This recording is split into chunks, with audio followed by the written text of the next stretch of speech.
Welcome to The Edge of Show, your gateway to the Web3 revolution. We explore the cutting edge of blockchain, cryptocurrency, NFTs, ordinals, DeFi, gaming, and entertainment, plus how AI is reshaping our digital future. Join us as we bring you visionaries and disruptors pushing boundaries in this digital renaissance. This show is for the dreamers, disruptors, and doers that are pumped about where innovation meets culture. This is where the future begins.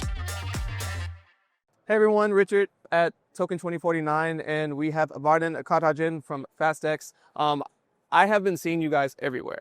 I've had a lot of really awesome conversations, and one of the reasons I'm really excited to talk with you today is that Fastex has actually come and launched its exchange over in the US. So I want to first talk a little bit about that, and then of course get back into your background and everything you have going on. So let's just start with, how long have you been with Fastex and what's your experience been so far?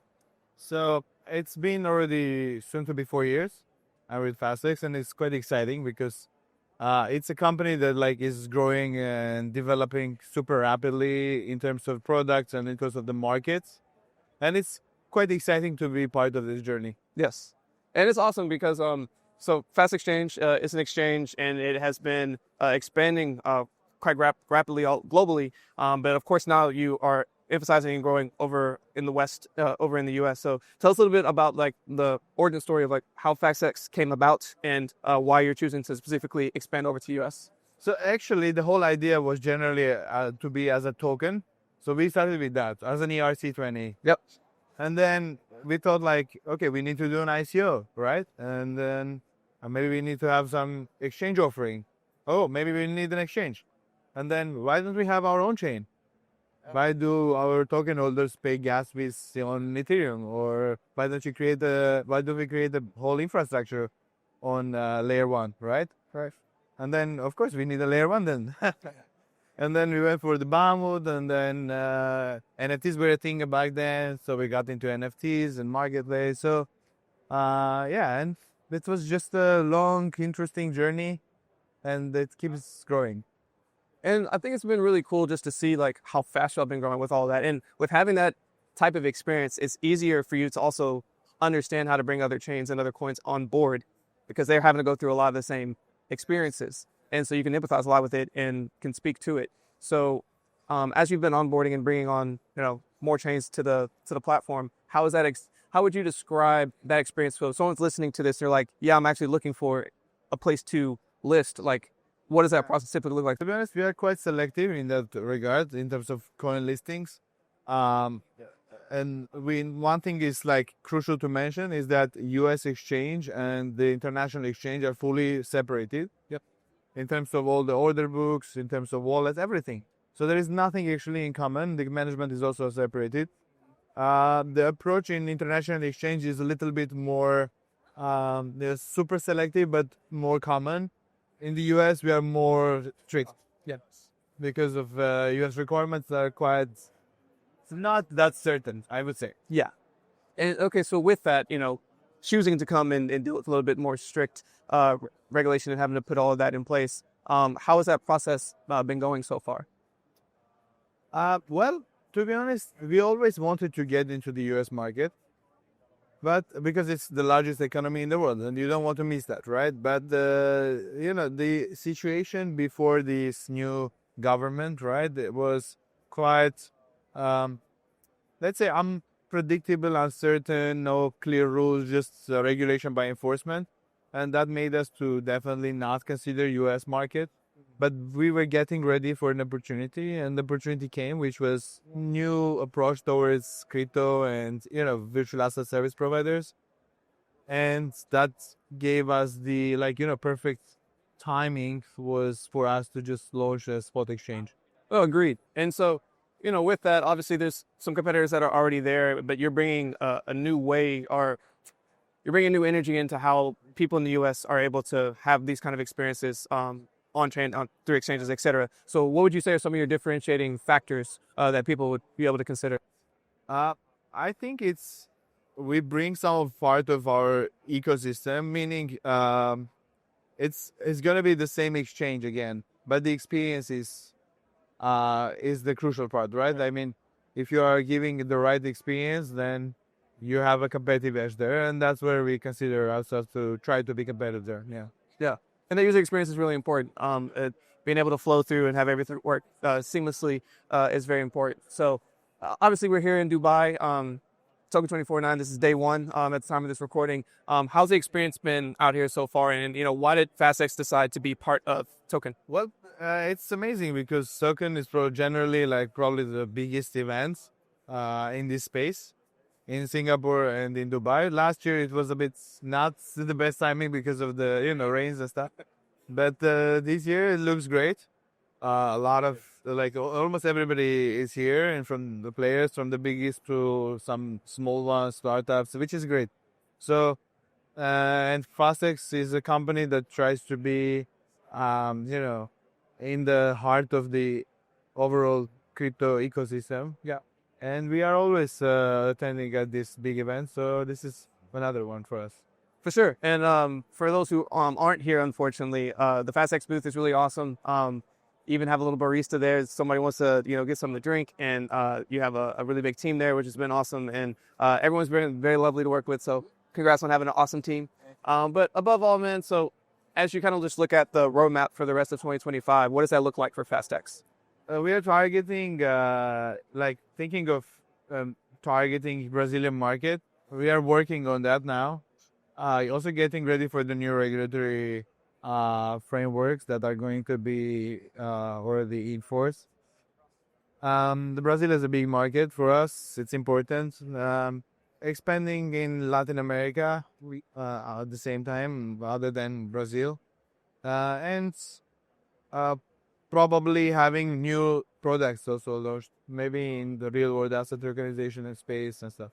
Awesome. Well, they're definitely growing fast. Actually, we should connect after. I know someone who's doing some events out in Brazil, so I'll have to do that. But I appreciate you spending time with us. For those who want to learn more about Fastex, where can they go? Just if you're a non-US customer, then fastex.com. And if you're a US user, fastexus.com. Awesome. Well, thank you so much for spending time with us, man. Thank you. My pleasure. Thanks for having me. Let's take a pause to shout out one of our favorite partners. For tech innovators facing legal challenges, Zuba Lawler is your go-to law firm. They focus on understanding your technology and business model before addressing legal requirements. Specializing in blockchain, AI, VR, AR, quantum computing, and more, Zuba Lawler offers expert guidance in capital raising, IP transactions, M&A, litigation, and compliance. Visit zuberlawler.com, that's ZUBERLAWLER.com, for cutting-edge legal solutions.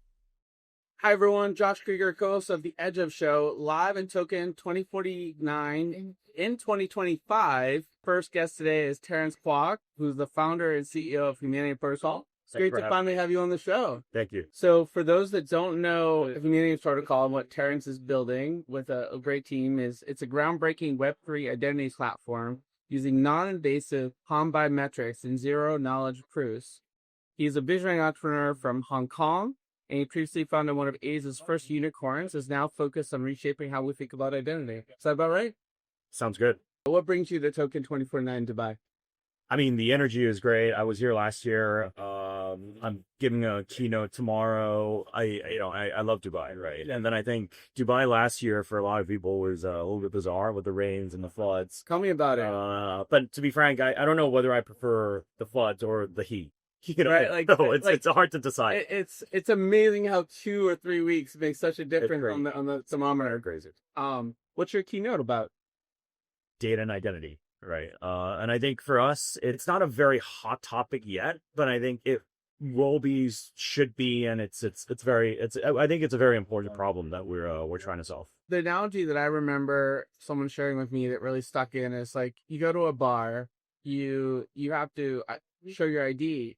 But you're showing a lot more information than what is actually necessary for them to verify you should get into the bar, right?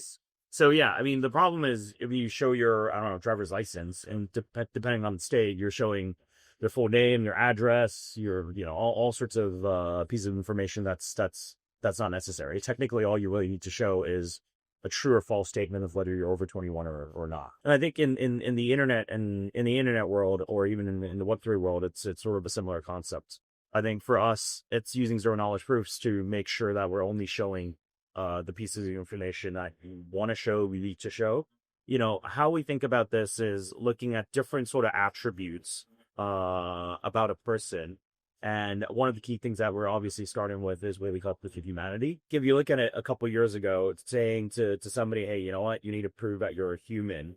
That probably doesn't sound very logical. Totally, but in the last 6 months, I think a lot more people would be like, "Yeah, this is critical." Yes, in the last, I think in the last year and a half, people realize, okay, you know what? At least in the online world now, content it's not discernible, right? ChatGPT generated, or in fact, you can almost argue, hey, you know what? If it's too well written, it's probably AI.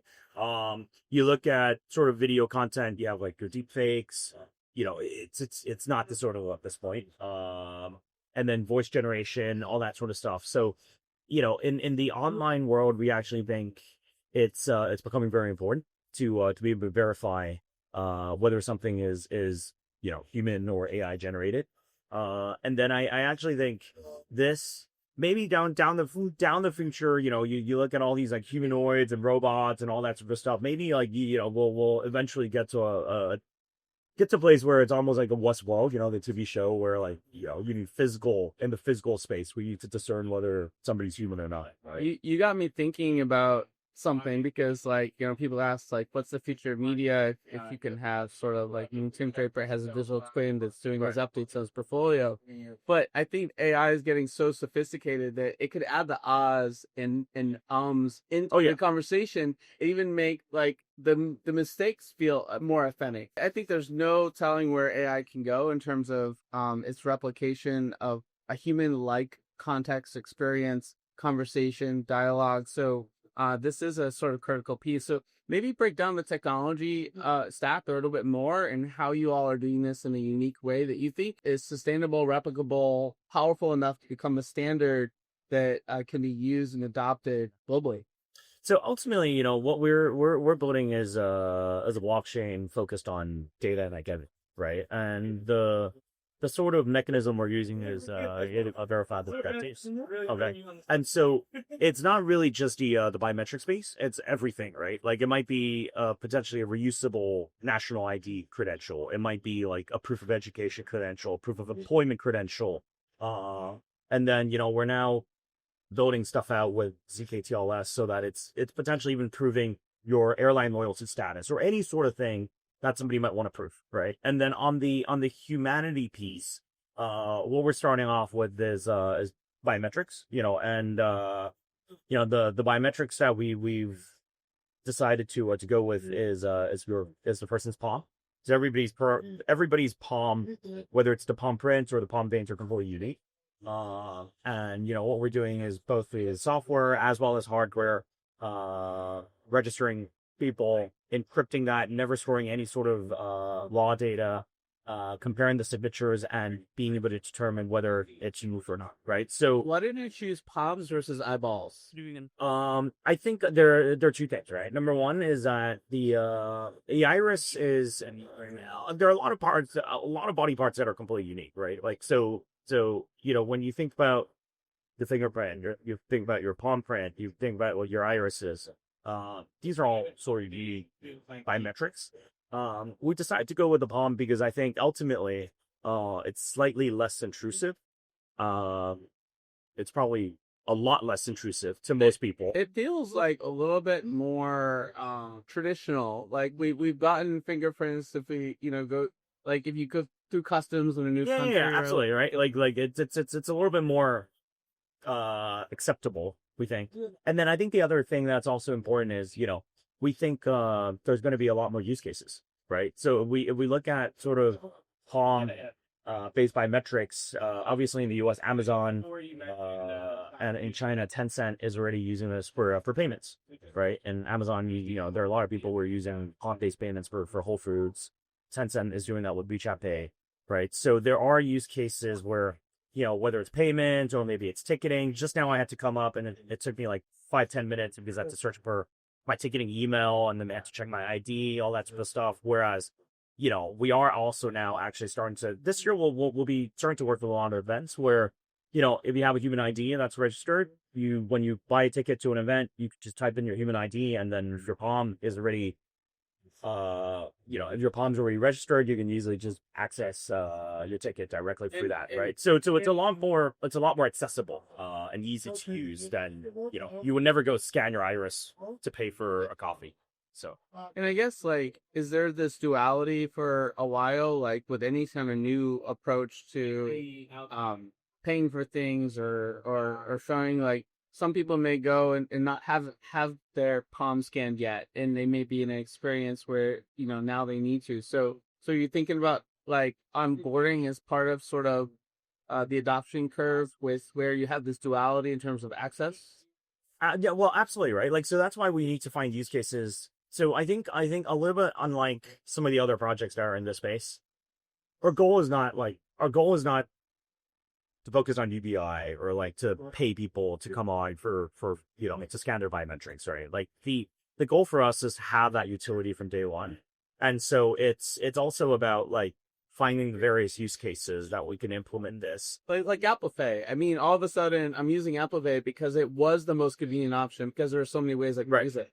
Yeah. Right. So I was like, oh, I was a late adopter, and then I was like, oh, wow, this is the easiest thing ever. Sure. Yeah. So I think for us, it's like finding certain niches. And I think, one of the first niches that I mentioned is we're going to do is really on the ticketing side. Right.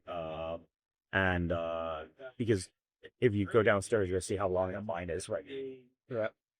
So totally. One of your tweets said capital isn't always a signal. Do you remember that tweet? Yes. And like, maybe you could talk to us about like what's behind it. I think that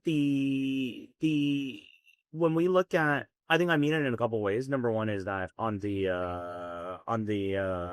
when I look at sort of the whole VC space in crypto, right? Like, I think sometimes it's narrative after narrative after narrative, right? So people are chasing like hot narratives. I think for a while it was like D-coins, and then it became like AI agents, and then like I feel like, whereas if you look at, call it like Web2 or traditional tech companies, whereas my background was from, generally companies or projects decide that they want to do one thing, and then they spend a decent amount of time to focus on building that thing, right?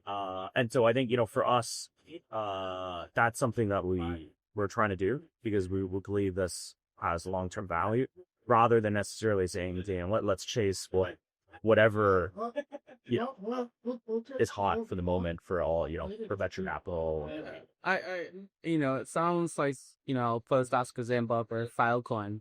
They've been building for a long time. Yeah. They're still building. Yeah. They're sticking to their mission. They're expanding it. They're evolving with the times. Yeah. But I look at what they're doing as much more of a Web2 company or traditional. Absolutely. You're right. Absolutely. So you gotta create sustainable communities. So you mentioned some of the stuff you go on. Any other major announcements, partnerships, brewing that you can speak? There are a lot of partnerships, and then on top of that, we're upgrading our testnet very soon. Like literally next week or something. And then we're planning for mainnet, building out sort of a bunch of different partnerships, projects.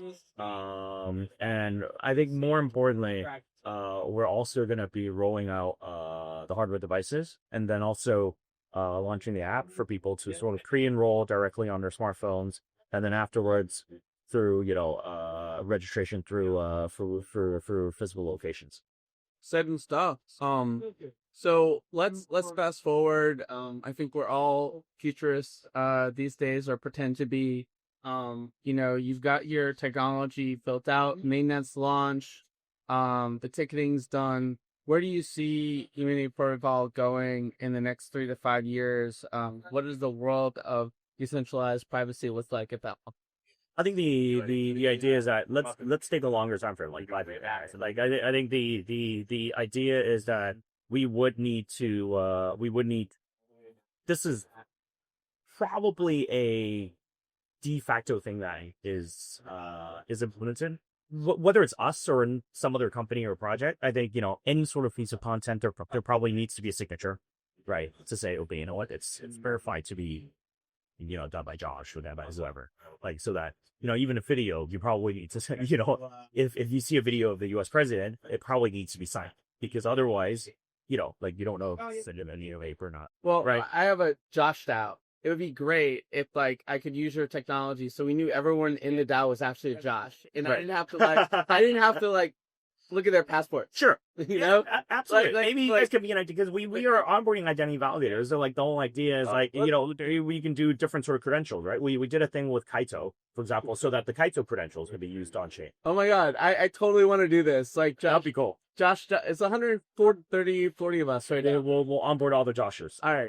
But my point is, in 5 years, I think, everything will need to be signed, everything will need to be verified. You look at, even just verifying whether you're a human being. If you're hiring people, sure, I'll be hiring AI agents, but at the very least, I want to know it's an AI agent. It's a human being. We'll need to verify people's education records, employment records, medical records. Because like people don't understand how the proliferation of AI agents can affect communication. Like they're going to take over the internet. They're going to take over email. Yeah. Like it's going to be really critical to have that filter on your, like Gmail, for example, human versus AI agent created, That, or, even right now, social media, right? Like if you looked at like all the stuff you see, it's one thing like to have somebody put out tweets that are assisted by ChatGPT or DeepSeek or whatever. It's another thing where it's like literally just pumping stuff out on their own, right? Yeah, so like Truth Terminal. Exactly. Right. So I think this will need to be sort of a de facto thing. Yep. In the next couple of years, right? And then I don't know how fast, the humanoid stuff and the robots would come out. And I think the robots will appreciate knowing if they're talking to robots or humans too, right? Like I think it all benefits everyone. Yeah. Good stuff, man. It's a lot of fun to think about this topic. It comes up a lot on the show, and but we haven't had a conversation this much depth about sort of the identification where it's going. And glad to know that someone's working on this, solving this problem. So if people want to learn more about your testnet and the protocol, where should it go? The website is just humanity.org. Twitter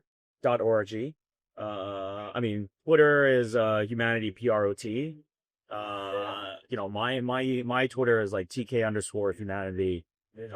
So there's a lot of information there. We're doing a bunch of stuff, so default it. Awesome. Thanks a lot, Jeff. Hey listeners, are you ready to amplify your voice in a digital world? Introducing .podcast domains, your gateway to the future of online identity. Whether you're a creator, a company, or just someone with big ideas, .podcast is for you. Own your unique digital identity, connect securely, and explore hundreds of apps with no renewal fees.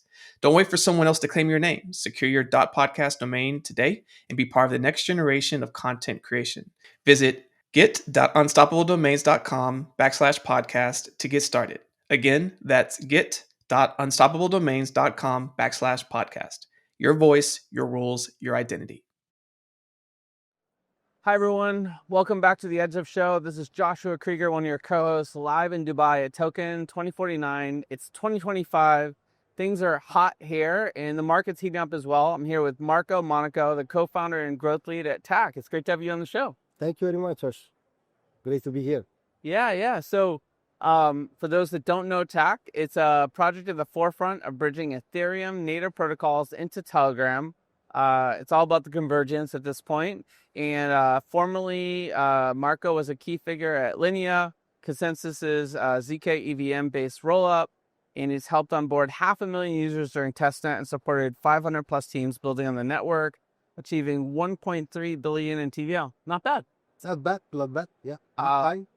So with that said, tell us a little bit more about why you decided to take this on, and why is it important for EVM and Telegram to become better friends? Actually, it's something that started while I was at Linea.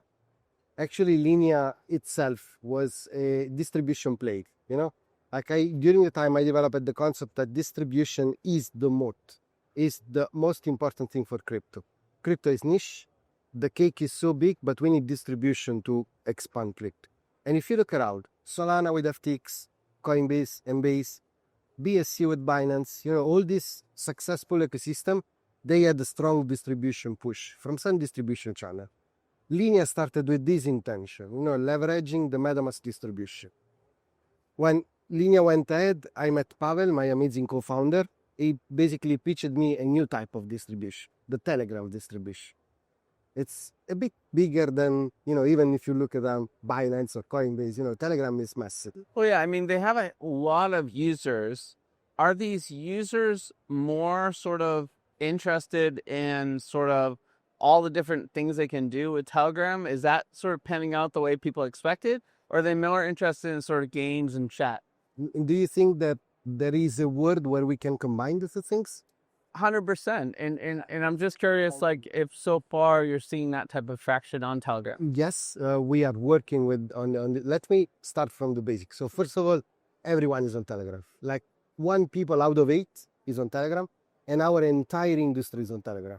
From VCs, from LPs, from small liquid people like in low value countries with $1 of net worth, they are on Telegram as well. So once you have all of this network effect on Telegram, it's about looking at the transformation Telegram is having. Telegram was a messaging app, but now you have Telegram Mania. You know that you can use an entire web interface like a mobile app, same level of experience of a mobile app within Telegram, without having to download anything else. That's the WeChat model. And we know that for WeChat, it was super successful. So Telegram in the last couple of years, also thanks to Ton, is shifting from being a messaging app into a super app. And super app means you start to get UIs within Telegram, just tapping on a Telegram bot, on a link on Telegram, So once you have this, we saw that with WeChat, it worked pretty well to onboard and engage people. As you said, it's not about, we don't expect like 1 billion users using Curve Finance. There is a way like that we can understand from what happened already in other similar sector. Distribution, it's coming from distribution channel. And we believe that we are already working with consumer apps like mini games, like content app, for example, or other type of apps to work with them to embed DeFi on the back. I think it's especially interesting with the changing, legislation on stablecoins and how does that change like the Ton ecosystem, right? That's not just that. It's like stablecoin. It's massive. Look, Telegram is a network of 1 billion users with a stablecoin in their pocket and with a wallet already in their pocket. Onboarding a new users into crypto is just about sending a Telegram messages, sending like 1 USDT to someone. Once you have the 1 USDT, you are in crypto. You can swap, you can trade, you can lend and borrow. You are in crypto 100%. You onboarded, even without KYC to some extent, So the capability of onboarding new users in crypto is massive. Now the point is, the real crypto utility is mostly given by DeFi, right? Democratizing the access to DeFi primitives, yield generation. The big thing that is missing on Ton is this one. The DeFi ecosystem is not sophisticated, I thought. And that's where we are focusing. Like, DeFi is EVM. I think that as of now, nobody can challenge this, right? Many alt VM try to rebuild DeFi, but it's always non-sophisticated, and it takes years to catch up with Ethereum. Well, you guys are making some pretty good progress. You had a summoning campaign, and preparing for mainnet that drew $160 million in liquidity in a market that's been a little shaky. Yeah. So congrats on that. What made this strategy work? What tell us the secret sauce? So the secret sauce is basically engaging with the right people. We had this partnership with Tartu Club. Tartu Club founder S is a close friend and is one of like the most well-connected guy in the DeFi space.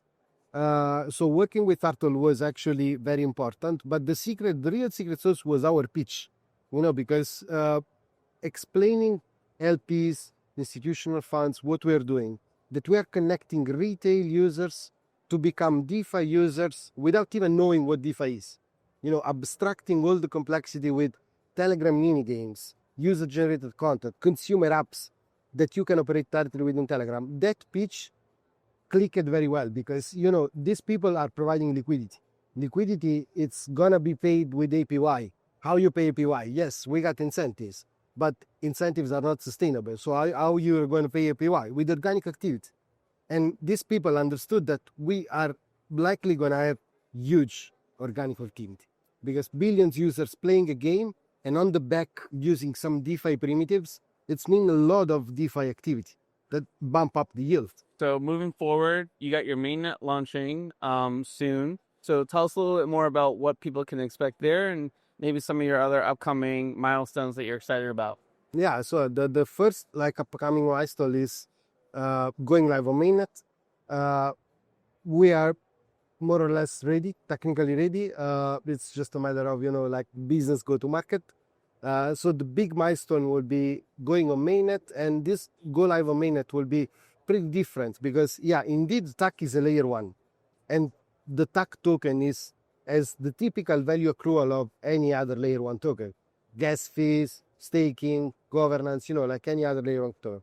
But the big difference is that TAC is a blockchain with already pre-bootstrapped users, because our users are already on Ton. Users don't have to bridge, don't have to configure wallet. So our go live, it's going to be silent.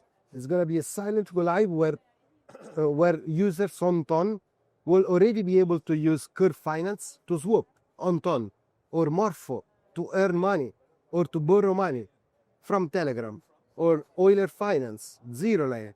All these dApps are deploying and they will be live on day one. And there are more that are coming that I don't want to announce now because we are still in the announcing pipeline. But yeah, basically we are building a DeFi ecosystem, and the idea is that what people can expect is that now onboarding dApps and assets, because that is the other issue with Ton. On Ton there is only Ton, USDT, and Ton LST. Right. We are onboarding BTC, we are onboarding ETH, we are onboarding DLST for BTC and ETH. This is yield-bearing asset, the stablecoin. Once we onboard these dApps and this asset, people on Ton and on Telegram can experiment yield generation. So it sounds like you have a pretty well-defined strategy. What keeps you up at night? Oh, many things. But yeah. Seriously, like what are your concerns that you're gonna have to navigate as you're doing all this? Because this doesn't sound Look, easy. it's always the same. I spent all my life in the Ethereum ecosystem. I'm an Ethereum pre-sale. So I started from the very beginning. And when I moved into Ton, like it was my first new ecosystem I engaged with. It's always the same thing. The major issues are politics. So that's what keeps me up at night. Very similar between Ethereum and Ton. And that's it. It's the only thing basically. And of course, making sure that So the everyone is technical alive. side you feel good about. It's just the human side. Yeah, it's like more, it's a play of multiple parties that needs to work all together. It's developers deploying the dApps, it's liquidity moving into TAC, it's users and knowing that these dApps are live. We need to get to a point where it's like you're like sort of like this AI dating they have now, where you can you can have your AI date someone else's AI, and then if they get compatible, then you connect. You could have like we need AI partnership development for biz dev, right? Where what? Let's not even worry about this. Your AI talks to my AI, they'll figure it out, and then you just come back for the celebration. Yeah, that's only party. And let the AI We'll for get us. there. This is fun, Marco. Really excited about what you're doing. If people want to dive in deeper, learn more about this, maybe play with the technology, where should they go? Our website, tac.pil, joining our Discord, looking at our Twitter. There are some amazing articles that explain more in detail what we're doing, our value proposition. There is a very nice article that I recently wrote about the fundamental value accrual of tokens. The industry is getting more and more on this topic of, in order to get a token, you need the community. Yeah, okay, it's good. That is meme coin. But where your token accrue value in reality, It's good to have buy pressure coming from community, but there are other fundamental value accrual systems. Yeah, at the end of the day, you have to have multiple different sort of demand pockets, and you have to be like creating new demand all the time as your community grows, right? It can't come from the same source, or Yes. So great stuff. Are you on X, by the way? Am I? On Twitter? Yeah, of course. Marco Monaco 83 is my name, my surname, my date of birth. All right, well, folks, you heard it here first. Breaking sort of the edge of what's possible with TON and EVM. That's it for now at Token2049. This is the Edge of Show, bringing you the signal, not the noise, from the builders shaping tomorrow's crypto landscape. Thanks, Marco. Thank you very much, Josh. We've reached the outer limit at the Edge of Show for today. Thanks for exploring with us. We have room for more adventurers on our starship, so invite your friends and cool strangers to join our journey. If you're among the hundreds of thousands following us on Spotify, iTunes, iHeartRadio, or watching us on Myco or YouTube, please hit that subscribe button, rate us, and make an awesome comment too. And don't forget to pass this episode along to a friend or two who would benefit from it. Doubling back to again, recommend checking out myco.io, where you can watch The Edge of Show and earn for your time and attention. That's myco.io. Don't forget to visit theedgeofshow.com. The is part of the domain name, where you can learn more about collaborating with us and also subscribe to the Edge of Weekly newsletter for the latest Web3 news, events, and show drops. In addition, connect with us on all major social platforms by searching for The Edge of Show. Join the exciting conversations happening online. Lastly, be sure to tune in next time for more great Web3 and AI content. Until then, keep pushing the boundaries. Thanks again for hanging out with us today. The views and opinions expressed on The Edge of Show reflect solely those views and opinions of the show host and its guests. Please make sure to do your own research. Our show is not financial advice. You understand that you are using any and all information on or through this podcast at your own risk. Whenever making financial decisions, we recommend doing your own research and talking to your accountant for financial advice. From time to time, we may feature sponsored content on the show for which we receive value, and we may share links for which we receive a commission if you make a purchase through one of these links. Refer to our website, www.edgeofnft.com, for our full disclaimer, terms and conditions, and privacy policy.